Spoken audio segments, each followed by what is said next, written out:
അയാളുടെ മകൻ അവിടെ ഒരു ഫാക്ടറിയിൽ വർക്ക് ചെയ്യുമായിരുന്നു. ആ ഫാക്ടറിയിൽ ബോയിലർ പൊട്ടി വലിയൊരു അപകടം ഉണ്ടായി. അവൻ്റെ ദേഹം മുഴുവൻ പൊള്ളി. ഈ പൊള്ളലേറ്റ മകനെ ബേൺ സെന്റർ ഹോസ്പിറ്റലിൽ ആക്കിയിരിക്കുകയാണ്. അവനെ പരിശോധിച്ച ഡോക്ടർമാരെല്ലാം അവനെ നോക്കിയിട്ട് പറഞ്ഞു, 2 ദിവസം കൂടി മിക്കവാറും കാണത്തുള്ളൂ, 2 ദിവസം കഴിഞ്ഞാൽ പറയാം രക്ഷപ്പെടാൻ എന്തെങ്കിലും സാധ്യതയുണ്ടോ എന്ന്. അപ്പം അവൻ്റെ ദേഹം മുഴുവൻ വെന്ത് പൊള്ളി മരണത്തോട് മല്ലടിച്ച് ഇങ്ങനെ ICUവിൽ കിടക്കുകയാണ്. ഈ ചെറുപ്പക്കാരൻ, അവനും മനസ്സിലായി അവൻ രക്ഷപ്പെടാൻ സാധ്യതയില്ലെന്ന് മനസ്സിലായി. അപ്പം അവൻ അവിടെ കിടന്നുകൊണ്ട് അപ്പനെ വിളിച്ചു. അപ്പോൾ ഡോക്ടർമാർ അനുവദിച്ചു. എന്തോ മരിക്കാൻ പോകുന്നതിന് മുമ്പ് പറയാൻ പോവാണല്ലോ വിചാരിച്ച് അപ്പനെ അകത്തേക്ക് കയറ്റിവിട്ടു. അവൻ അപ്പനോട് പറഞ്ഞു, ഇവിടെ അടുത്തെവിടെയെങ്കിലും ക്രിസ്ത്യൻ പള്ളി കാണും, ഇവിടെ അടുത്തെവിടെയെങ്കിലും ക്രിസ്ത്യൻ പള്ളി കാണും, അവിടെ ചെന്നിട്ട് അവിടുത്തെ ഫാദറിനോട് പറയണം പൂജ അർപ്പിക്കുമ്പോൾ എനിക്ക് വേണ്ടി പ്രാർത്ഥിക്കണമെന്ന്. സർദാർജി ഓടി വന്നു, കാല വീണ് നമസ്കരിക്കാൻ തുടങ്ങി. അപ്പോൾ സെക്യൂരിറ്റി ഓടി വന്നു, ട്രാൻസ്ലേഷൻ തുടങ്ങി. അവനെ കാണാൻ, അവൻ്റെ മകനെ കാണാൻ ഇന്ന് വന്ന ഡോക്ടർ പറഞ്ഞു അവന് എന്തോ വലിയ അത്ഭുതമൊക്കെ സംഭവിച്ചിട്ടുണ്ട്, അവന് നാളെ ഡിസ്ചാർജ് ചെയ്യാൻ പോവുകയാണ്. എനിക്കും വിശ്വാസം വന്നില്ല കേട്ടോ, നിങ്ങളെപ്പോലെ തന്നെയായിരുന്നു ഞാനും. അല്പവിശ്വാസിയായിപ്പോയി. നേരാണോ ഈ പറയുന്നത് ഞാൻ ഒന്നുകൂടെ ചോദിച്ചു. എന്താ പറഞ്ഞത്? ഡോക്ടർ പറഞ്ഞു എന്തോ വലിയ അത്ഭുതങ്ങളൊക്കെ നടന്നിട്ടുണ്ട്, അവന് നാളെ ഡിസ്ചാർജ് ചെയ്ത് വിട്ടേക്കാം, ഇനി വീട്ടിൽ കൊണ്ടുപോയി നോക്കിയാൽ മതി എന്ന് പറഞ്ഞു. അപ്പോൾ ഈ സർദാർജി കാലിൽ വീണിട്ട് എന്നോട് പറയുകയാണ്, നിങ്ങളുടെ ദൈവം വലിയവനാണ്, നിങ്ങളുടെ ദൈവം വലിയവനാണ്. എൻ്റെ മകൻ എന്നോട് പറഞ്ഞു നിങ്ങളുടെ പൂജ അർപ്പിക്കുന്ന സമയത്ത് അവന് വേണ്ടി പ്രാർത്ഥിക്കണമെന്ന് പറഞ്ഞു. ഞാൻ വന്നു ഫാദറിനോട് പറഞ്ഞു, ഫാദർ പ്രാർത്ഥിച്ചു, പൂജ അർപ്പണത്തിൻ്റെ ശക്തി എൻ്റെ മകന് കിട്ടി. ബെനഡിക്ട് 16 മാർപ്പാപ്പ ഒരിക്കൽ തൻ്റെ ഒരു പ്രസംഗത്തിൽ വിശുദ്ധിയുടെ വെണ്മയുടെ 3 പ്രതിരൂപങ്ങളെക്കുറിച്ച് പറയുകയുണ്ടായി. അതിൽ ഒന്നാമത്തെ പ്രതിരൂപമായിട്ട് മാർപ്പാപ്പ പറഞ്ഞത് ദിവ്യകാരുണ്യത്തിലെ ഈശോയുടെ വെണ്മയാണ്.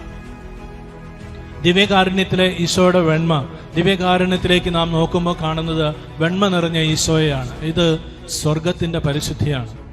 സ്വർഗത്തിൽ ദൈവത്തോട് സമനായിരിക്കേണ്ടത് മുറുകെ പിടിക്കേണ്ട കാര്യമായി കരുതാതെ തന്നെ തന്നെ ശൂന്യനാക്കി ദാസന്റെ രൂപം ധരിച്ചിറങ്ങി വന്ന് കുരിശുമരണത്തോളം തന്നെ തന്നെ താഴ്ത്തി നമ്മളെ രക്ഷിക്കാൻ ഉയർത്തെഴുന്നേറ്റ ഈശോ മിശിഹായുടെ സ്വർഗത്തിൻ്റെ പരിശുദ്ധി, അതിനെ അടുത്ത് അനുധാവനം ചെയ്യാനായിട്ട് നമുക്ക് സാധിക്കണം. രണ്ടാമതായിട്ട് മാർപ്പാപ്പ ചൂണ്ടിക്കാണിച്ചത് പരിശുദ്ധ കന്യകാമറിയത്തിൻ്റെ വസ്ത്രത്തിൻ്റെ വെണ്മയാണ്. പരിശുദ്ധ കന്യകാമറിയത്തെ നമ്മളെപ്പോഴും വെള്ള ഉടുപ്പിട്ട ഒരു അമ്മയായിട്ടാണ് കാണുന്നത്.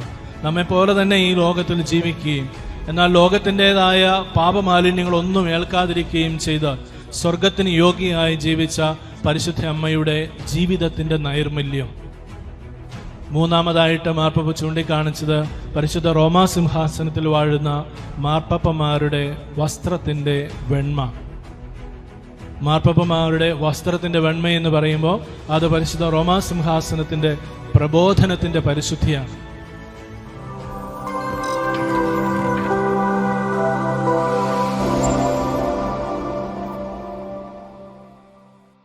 നമ്മൾ വായിച്ചു കേട്ട സുവിശേഷം ലൂക്കായുടെ സുവിശേഷം 24-ാമത്തെ അധ്യായമാണ്. എന്താണ് സുവിശേഷത്തിൽ പറഞ്ഞത്? എമാവൂസിലേക്ക് പോയ ശിഷ്യന്മാരുടെ അനുഭവമാണതല്ലേ. ഈശോ ഉയർത്തെഴുന്നേറ്റ് കഴിഞ്ഞപ്പോൾ ആകെപ്പാടെ ശിഷ്യന്മാർ പല വിധത്തിലുള്ള കൺഫ്യൂഷനിലായിരുന്നു. എന്തൊക്കെയാണ് സംഭവിച്ചതെന്ന് ആർക്കും പിടികിട്ടുന്നില്ല. അവൻ്റെ ശരീരം കല്ലറയിൽ കാണുന്നില്ല. ചിലർ പറയുന്നു അവനെ എടുത്തുകൊണ്ട് പോയി എന്ന് പറയുന്നു. അങ്ങനെ ആകെ അസ്വസ്ഥരായിട്ട് നിൽക്കുമ്പോൾ 2 പേര് ഈശോ ആ സ്ത്രീകളോട് പറഞ്ഞതനുസരിച്ച് അവർ ചെന്ന് പറഞ്ഞ് അത് കേട്ട് അതനുസരിച്ചുകൊണ്ട് അവർ 2 പേര് എമാവൂസിലേക്ക് പോവുകയാണ്. അല്പം വൈകിയ സമയത്താണ് അവർ എമാവൂസിലേക്കുള്ള യാത്ര. ഇതുപോണക്കുള്ള ഒരു സമയത്താണ് അവർ ഈ യാത്ര ആരംഭിക്കുന്നത്. അധികം ആരും ഒന്നും ശ്രദ്ധിക്കാതെ വേഗം ആർക്കും പിടികൊടുക്കാതെ അല്പം ധൃതിയിൽ അവർ എമാവൂസിലേക്ക് പോവുകയാണ്. എമാവൂസിലേക്ക് പോകുന്ന വഴി ഈശോ ഒരു അപരിചിതനെ പോലെ അവരുടെ കൂട്ടത്തിൽ കൂടി.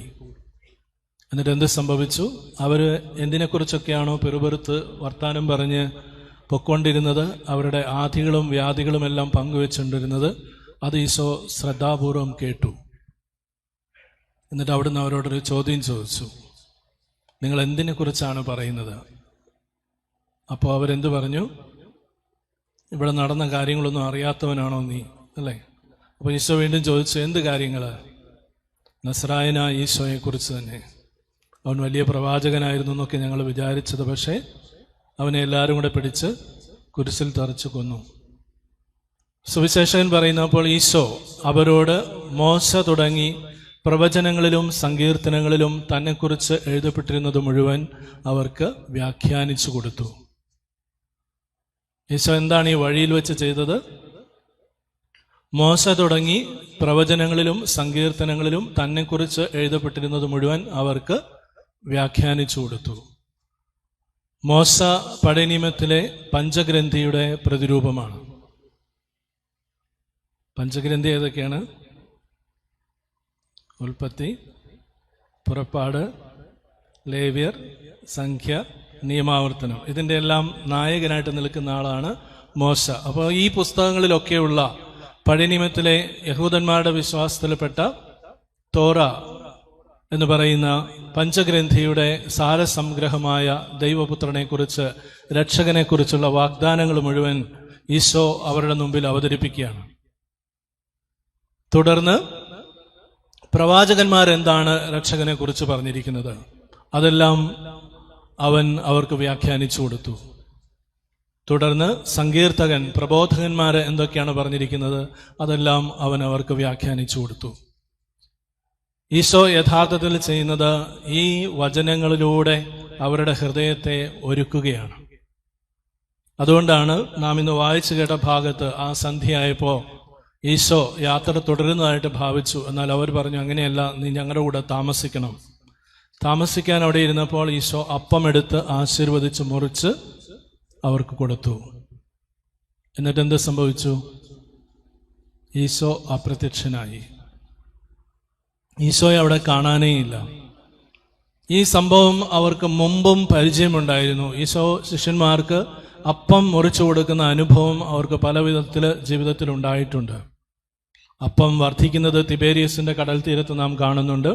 അവിടെ വെച്ച് ഈശോ അപ്പം ധാരാളമായിട്ട് കൊടുത്തിട്ട് പറഞ്ഞു, ഞാൻ തന്നെയാണ് ജീവന്റെ അപ്പം. സ്വർഗത്തിൽ നിന്നിറങ്ങി വന്ന ജീവന്റെ അപ്പം ഞാനാണ്. ഇത് ഭക്ഷിക്കുന്നവൻ ജീവിക്കും. എൻ്റെ ശരീരം ഭക്ഷിക്കുന്നില്ലെങ്കിൽ നിങ്ങൾക്ക് ജീവൻ ഉണ്ടായിരിക്കുകയില്ല എന്ന് അവിടുന്ന് വ്യക്തമായിട്ട് പറഞ്ഞു. അപ്പോൾ ഈശോ അപ്പം മുറിച്ചവർക്ക് കൊടുത്തിട്ട് അവിടുന്ന് അപ്രത്യക്ഷനായി എന്ന് പറയുമ്പോൾ ഈശോ തന്നെ ഈ അപ്പത്തിലായി. ഈശോ അപ്പമായിട്ട് അവരുടെ കൈകളിലേക്ക് എത്തി. അപ്പോഴാണ് അവരുടെ കണ്ണുകൾ തുറക്കപ്പെട്ടു എന്ന് സുവിശേഷകൻ പറയുന്നത്. തങ്ങളുടെ കൈകളിൽ ഈശോയാകുന്ന അപ്പം, ഈശോയുടെ ശരീരമാകുന്ന സ്വർഗത്തിൽ നിറങ്ങിയ ജീവനുള്ള അപ്പം തങ്ങളുടെ കരങ്ങളിൽ ലഭിച്ചപ്പോൾ അവരുടെ കണ്ണുകൾ തുറക്കപ്പെട്ടു. അപ്പോൾ അവർ പറഞ്ഞു, വഴിയിൽ വെച്ച് അവൻ നമ്മോട് വചനം പറഞ്ഞുകൊണ്ടിരുന്നപ്പോൾ നമ്മുടെ ഹൃദയങ്ങൾ ജ്വലിച്ചിരുന്നില്ലേ? അപ്പോൾ ഈശോ ചെയ്തത് എന്താണ്? വഴിയിൽ വെച്ച് അവർക്ക് വചനം മുറിച്ചു കൊടുത്ത് അവരുടെ ഹൃദയത്തെ അവിടുന്ന് ജ്വലിപ്പിച്ചു. അങ്ങനെ ജ്വലിച്ച് നിൽക്കുന്ന ഒരു ഹൃദയവും പേറുന്ന വ്യക്തികളുടെ ഉള്ളിലേക്കാണ് ഈശോ അപ്പം പകർന്നു നൽകുന്നത്. ഹൃദയം ജ്വലിച്ചൊരവസ്ഥയിലിരിക്കുന്നതുകൊണ്ടാണ് അവർക്ക് അപ്പം ലഭിച്ചപ്പോൾ അവരുടെ കണ്ണുകൾ തുറക്കപ്പെട്ടത്. ഭാഗ്യസ്മരണാർഹനായ ജോൺ പോൾ രണ്ടാമൻ മാർപ്പാപ്പ മഹാജൂബിലി 2000 വർഷത്തില് ദിയസ് ഡോമിനി, കർത്താവിൻ്റെ ദിവസം എന്ന് പറയുന്ന ഒരു അപ്പസ്തോലിക പ്രമാണരേഖ പുറപ്പെടുവിക്കുകയുണ്ടായി. ദിയസ് ഡോമിനിയിൽ മാർപ്പാപ്പ ഇങ്ങനെ പറഞ്ഞു, നിങ്ങൾ ദേവാലയത്തിൽ ചെല്ലുമ്പോൾ നിങ്ങൾ അവിടെ 2 പീഠങ്ങൾ കാണും.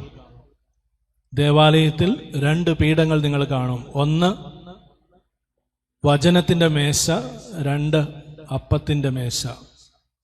എന്താ പറഞ്ഞത്? ദേവാലയത്തിൽ ചെല്ലുമ്പോൾ 2 പീഠങ്ങൾ കാണും. ഒന്ന് വചനത്തിൻ്റെ മേശ, ഒന്ന് അപ്പത്തിൻ്റെ മേശ. ദേവാലയത്തിൽ വരുമ്പോൾ കാണുന്നുണ്ടല്ലോ അല്ലേ? വചനത്തിൻ്റെ മേശയും അപ്പത്തിൻ്റെ മേശയും. ഇത് എല്ലാ ആരാധനക്രമത്തിലും ശരിയാണ് കേട്ടോ. മലങ്കര ആരാധനക്രമത്തിൽ ചെന്നാലും നമ്മളവിടെ കാണും വചനത്തിൻ്റെ പീഠവും അപ്പത്തിൻ്റെ പീഠവും. ലത്തീൻ ആരാധനക്രമത്തിൽ ചെന്നാലും നമ്മളവിടെ കാണും വചനത്തിൻ്റെ പീഠവും അപ്പത്തിൻ്റെ പീഠവും കാണും. അപ്പോൾ എല്ലാ ആരാധനക്രമങ്ങളിലും നമ്മൾ ഒരുപോലെ കാണുന്ന ഒരു യാഥാർത്ഥ്യമാണ് വചനത്തിൻ്റെ മേശയും അപ്പത്തിൻ്റെ മേശയും. അതിൽ ആദ്യം മുറിക്കുന്നത് എന്താണ്? വചനം, അല്ലേ? ആദ്യം മുറിച്ചു വിളമ്പുന്നത് വചനമാണ്. ആദ്യം മുറിച്ചു വിളമ്പുന്ന വചനം സ്വീകരിച്ച് ഹൃദയം ജ്വലിച്ചു നിൽക്കുന്ന ആളുകൾക്കാണ് അപ്പത്തിന്റെ മേശയിൽ ഉള്ള വലിയ യാഥാർത്ഥ്യത്തെ കാണാനായിട്ട് കണ്ണു തുറക്കുന്ന അനുഭവം ഉണ്ടാവുക. എന്താണ് അപ്പത്തിന്റെ മേശയിൽ നടക്കുന്നതെന്ന് കാണണമെന്നുണ്ടെങ്കിൽ, അവിടെ പിറന്നു വീഴുന്ന ഈശോയെ കാണണമെന്നുണ്ടെങ്കിൽ, വചനത്തിന്റെ മേശയിൽ നിന്ന് ആവോളം ഭക്ഷിച്ച് ഹൃദയം ജ്വലിക്കുന്ന അവസ്ഥയിലായിരിക്കണം. അതുകൊണ്ടാണ് ജോൺ പോൾ രണ്ടാമൻ മാർപ്പാപ്പ പറഞ്ഞത്, നാം വിശുദ്ധ കുർബാനയിൽ പങ്കുചേരുമ്പോൾ മുഴുവൻ കുർബാനയിൽ പങ്കുചേരണം. വിശുദ്ധ കുർബാനയിൽ പങ്കുചേരുമ്പോൾ അതിന്റെ ശക്തി നമ്മുടെ ജീവിതത്തിൽ ലഭിക്കണമെന്നുണ്ടെങ്കിൽ നമ്മൾ മുഴുവൻ കുർബാനയിൽ പങ്കുചേരണം. കാരണം നമ്മളൊക്കെ പലപ്പോഴും പതിവായിട്ടൊരല്പം ലേറ്റായിട്ട് വരാൻ ചാൻസ് ഉള്ളവരാണ്, അല്ലെ? ഇവിടെ എങ്ങനെയല്ല, ഇവിടെ എല്ലാവരും സമയത്ത് വരുമെന്നറിയാം. എന്നാലും ചില സ്ഥലങ്ങളിലൊക്കെ ലേറ്റായിട്ട് വരുന്നവരെ കാണാം.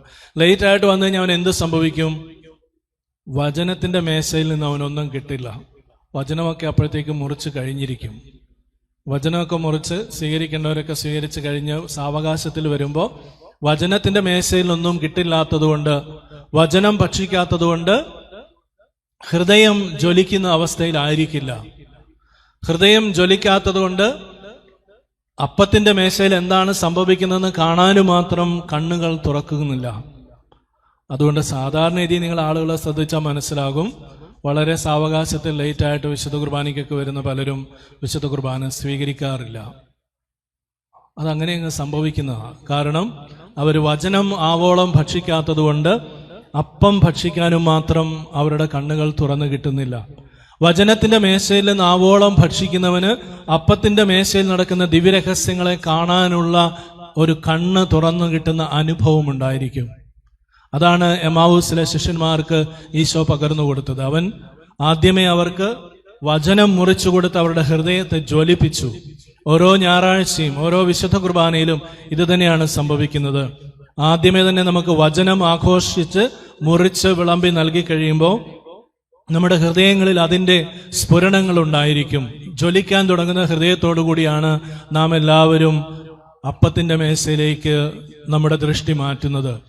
അപ്പോഴാണ് യഥാർത്ഥത്തിൽ അപ്പത്തിന്റെ മേശയിൽ നടക്കുന്ന ദിവ്യരഹസ്യങ്ങളെ കാണാനായിട്ടും അതിനെ ഉൾക്കൊള്ളാനായിട്ടും സ്വീകരിക്കാനായിട്ടും നമ്മുടെ ഹൃദയങ്ങൾ തയ്യാറാക്കപ്പെടുക. അതുകൊണ്ടാണ് ജോൺ പോൾ രണ്ടാമൻ മാർപ്പാപ്പ പറഞ്ഞത്, മുഴുവൻ കുർബാനയിൽ പങ്കുചേരണം, വചനത്തിന്റെ മേശയിൽ നിന്നും അപ്പത്തിന്റെ മേശയിൽ നിന്നും ഒരുപോലെ ഭക്ഷിക്കണം എന്ന്. ഈ അപ്പം, വചനം, ഇത് രണ്ടും സ്വീകരിക്കാൻ വേണ്ടിയാണ് യഥാർത്ഥത്തിൽ ആദിമ നൂറ്റാണ്ടിൽ ക്രിസ്ത്യാനികൾ എല്ലാവരും ഒരുമിച്ച് ചേർന്നിരുന്നത്.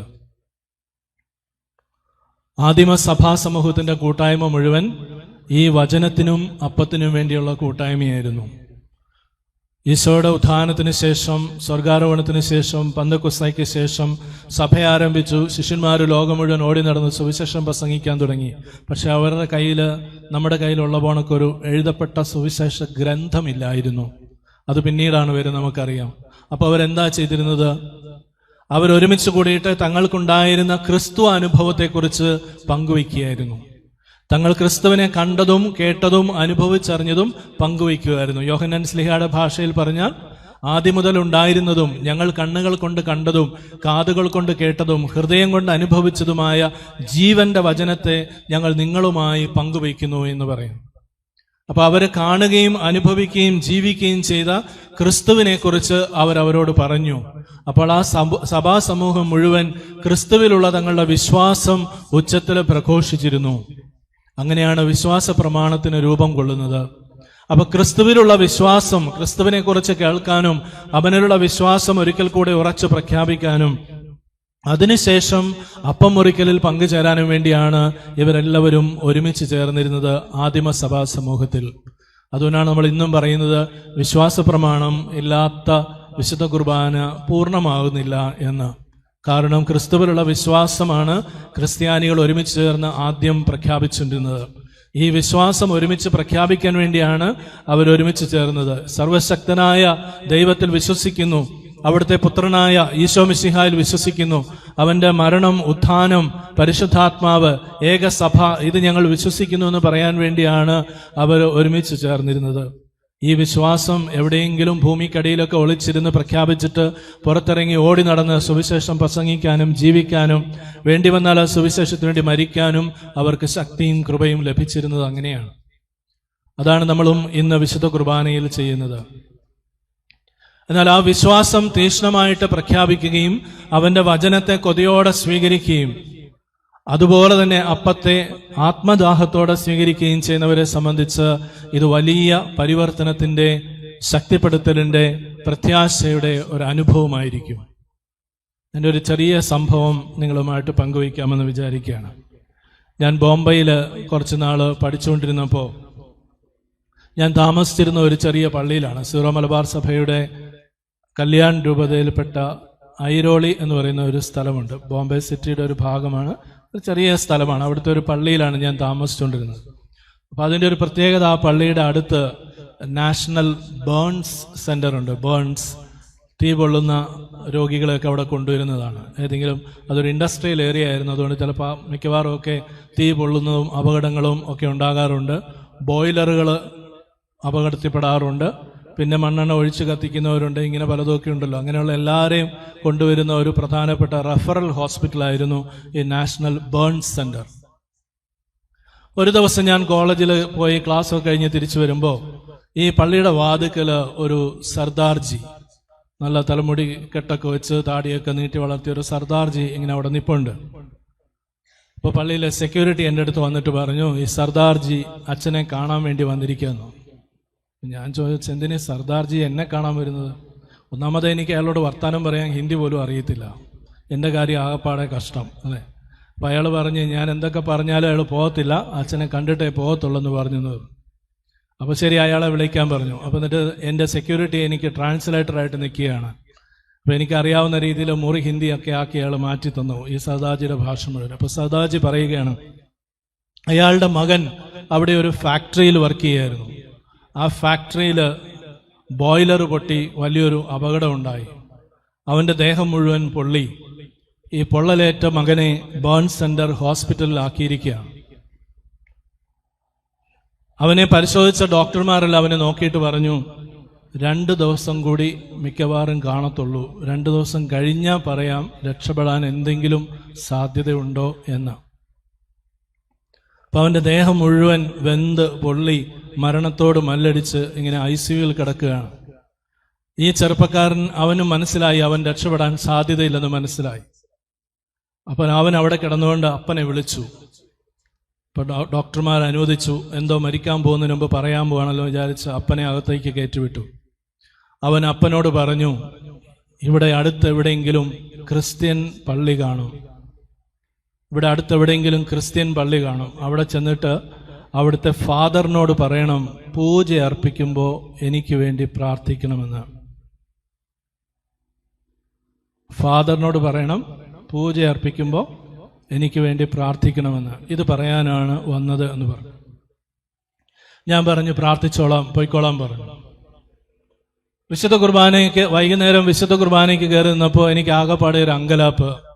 ഞാൻ ഈ സർദാർജിയുടെ പേര് പറഞ്ഞ് വിശുദ്ധ കുർബാനയെ പ്രാർത്ഥിച്ച ഇടവക്കാരൊക്കെ വന്നിട്ട് ചോദിക്കും, ഞങ്ങളുടെ പേര് പറയാൻ അച്ഛന് നേരമില്ല, വഴിയെ പോയ സർദാർജിയുടെയൊക്കെ പേര് പറഞ്ഞോ എന്ന് ചോദിക്കും, അല്ലേ? പറയാതിരുന്നു കഴിഞ്ഞാൽ കർത്താവ് എന്നോട് ചോദിക്കും, നീ പറഞ്ഞില്ലായിരുന്നോ പ്രാർത്ഥിച്ചോളാമെന്ന്, പിന്നെ പറയാതിരുന്നത് ശരിയായോ എന്ന് ചോദിക്കും. അപ്പോൾ എന്ത് ചെയ്യും? ഞാൻ പലവരും ഈ പേര് വിശുദ്ധ കുർബാന അർപ്പിക്കുമ്പോൾ എൻ്റെ മനസ്സിൽ ഓർത്തോർത്ത് പ്രാർത്ഥിച്ചു, കർത്താവേ, ഈ സർദാർജി വന്ന് പറഞ്ഞിട്ട് പോയത് നിനക്കറിയാവല്ലോ, അതുകൊണ്ട് നീ എങ്ങനെയെങ്കിലുമൊക്കെ അവൻ്റെ മേൽ കരുണ കാണിക്കണമെന്നൊക്കെ പറഞ്ഞ് പ്രാർത്ഥിച്ചു കേട്ടോ.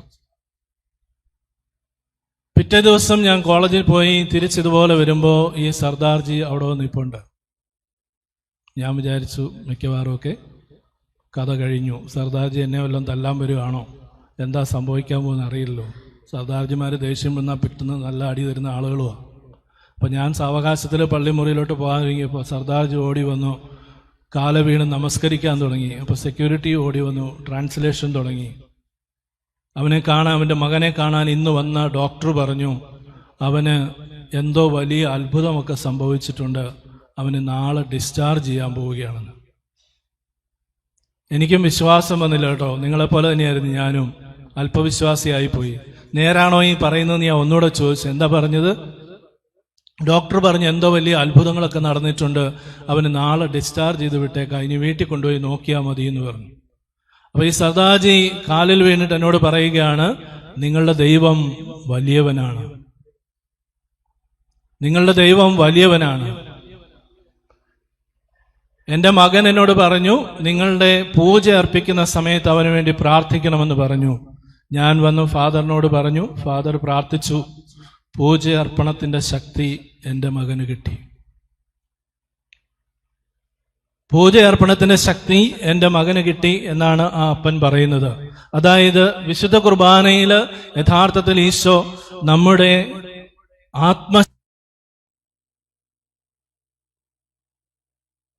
ഹൃദയത്തെ ജ്വലിപ്പിക്കുകയും കണ്ണുകളെ തുറക്കുകയും ചെയ്ത അതേ അനുഭവം ഓരോ വിശുദ്ധ കുർബാനയിലും നമ്മുടെ ജീവിതത്തിലേക്ക് വർഷിച്ചുകൊണ്ടാണ് ഇരിക്കുന്നത്.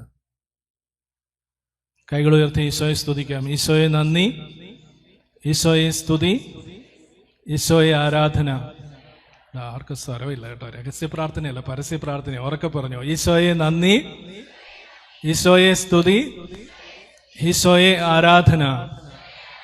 ഓക്കെ.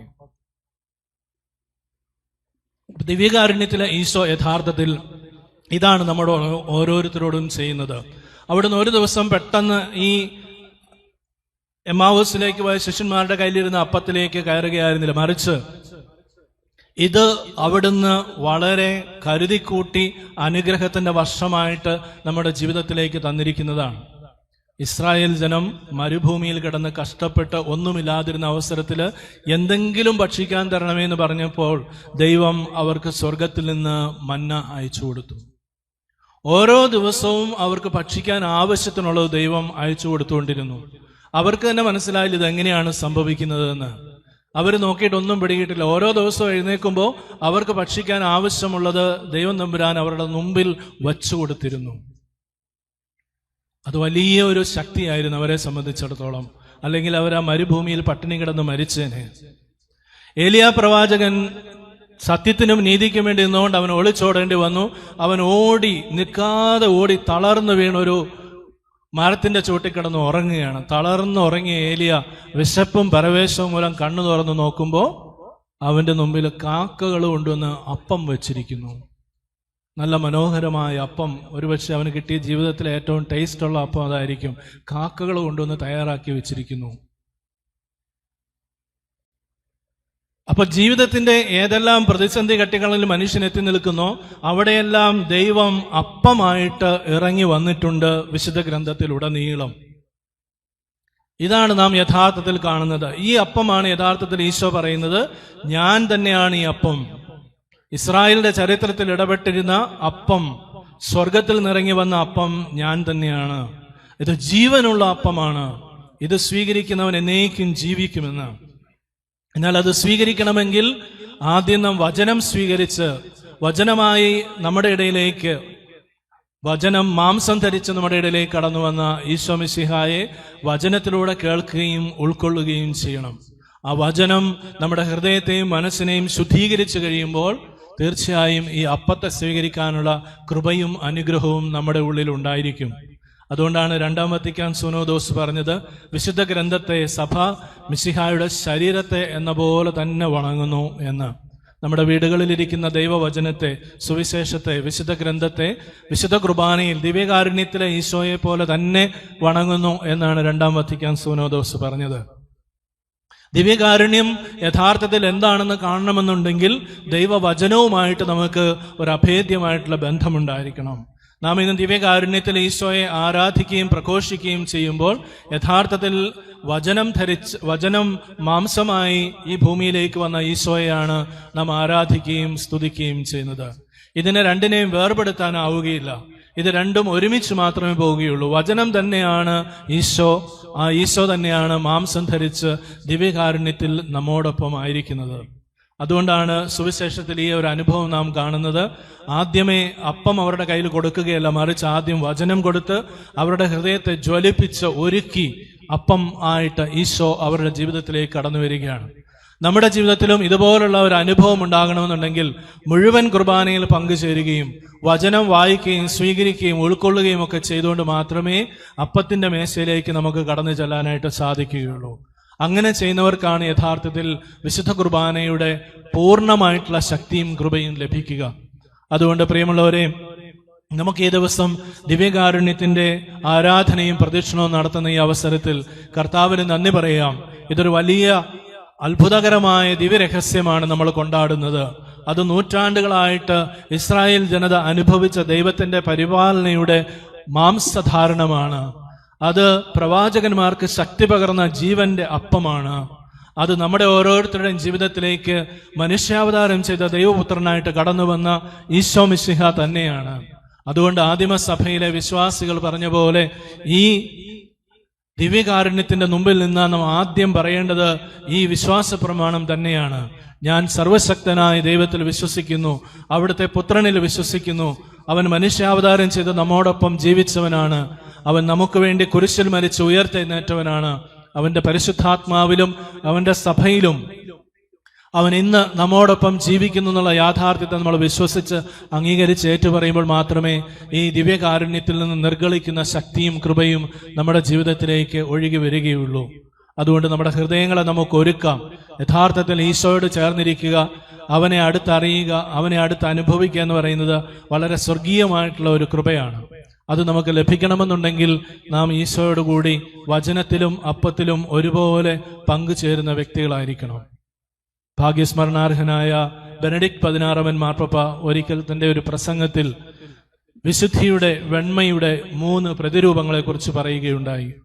അതിൽ ഒന്നാമത്തെ പ്രതിരൂപമായിട്ട് മാർപ്പാപ്പ പറഞ്ഞത് ദിവ്യകാരുണ്യത്തിലെ ഈശോയുടെ വെണ്മയാണ്. ദിവ്യകാരുണ്യത്തിലെ ഈശോയുടെ വെണ്മ, ദിവ്യകാരുണ്യത്തിലേക്ക് നാം നോക്കുമ്പോൾ കാണുന്നത് വെണ്മ നിറഞ്ഞ ഈശോയാണ്. ഇത് സ്വർഗത്തിന്റെ പരിശുദ്ധിയാണ്.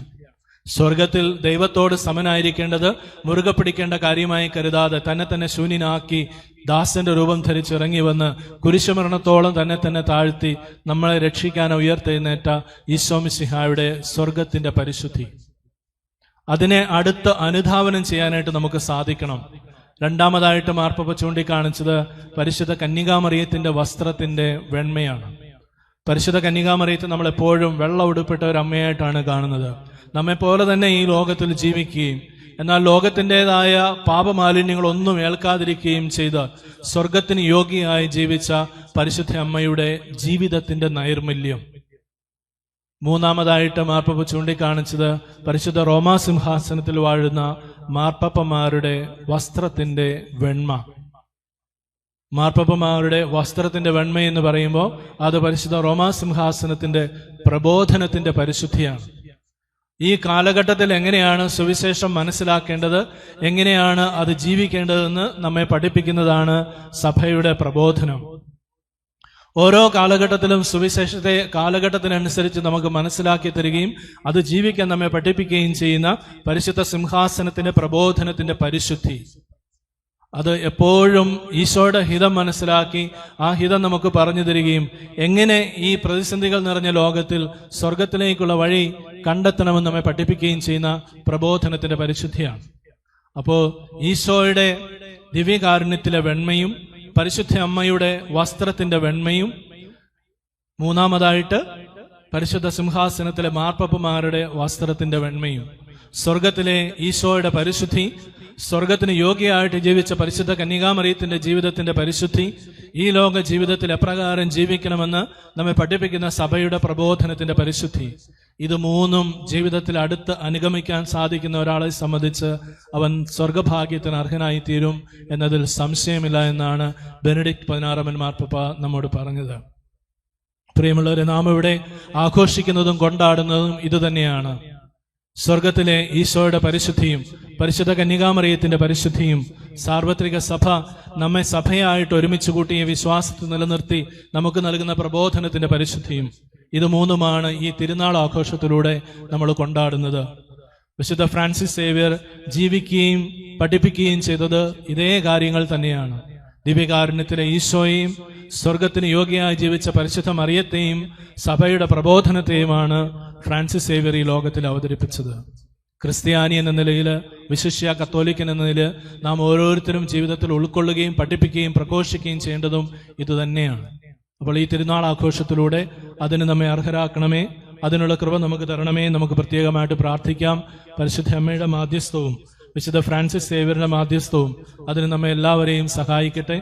നാം ഇന്ന് ആഘോഷപൂർവ്വം എഴുന്നള്ളിക്കുന്ന ദിവ്യകാരുണ്യത്തിലെ ഈശോ അനുഗ്രഹങ്ങൾ നമ്മുടെ ഇടയിൽ ധാരാളമായി വർഷിക്കുകയും നമ്മുടെ ഓരോരുത്തരുടെയും ജീവിതത്തിൽ വചനത്തിൻ്റെയും അപ്പത്തിൻ്റെയും അനുഭവം പകർന്നു തരികയും ചെയ്യട്ടെ. നമ്മുടെ ഹൃദയങ്ങളെ ജ്വലിപ്പിക്കുകയും കണ്ണുകളെ തുറക്കുകയും ചെയ്തുകൊണ്ട് വിശ്വാസത്തിന്റെ പാതയിലൂടെ പരിശുദ്ധ കന്യകാമറിയത്തിന്റെ മാർഗത്തെ പിന്തുടർന്നുകൊണ്ട് സഭയുടെ വിശുദ്ധ പ്രബോധനങ്ങൾ അനുസരിച്ച് ജീവിച്ചുകൊണ്ട് സ്വർഗരാജ്യത്തിലേക്ക് അവനോടൊപ്പം യാത്ര ചെയ്യുന്ന വ്യക്തികളായിരിക്കാനായിട്ട് നമുക്ക് പരിശ്രമിക്കാം. അതിനുള്ള കൃപ ഈ തിരുനാൾ ആഘോഷത്തിലൂടെ ദൈവം നമുക്ക് എല്ലാവർക്കും തരട്ടെ എന്ന് സ്നേഹപൂർവ്വം പ്രാർത്ഥിക്കുകയും ആശംസിക്കുകയും ചെയ്യുന്നു.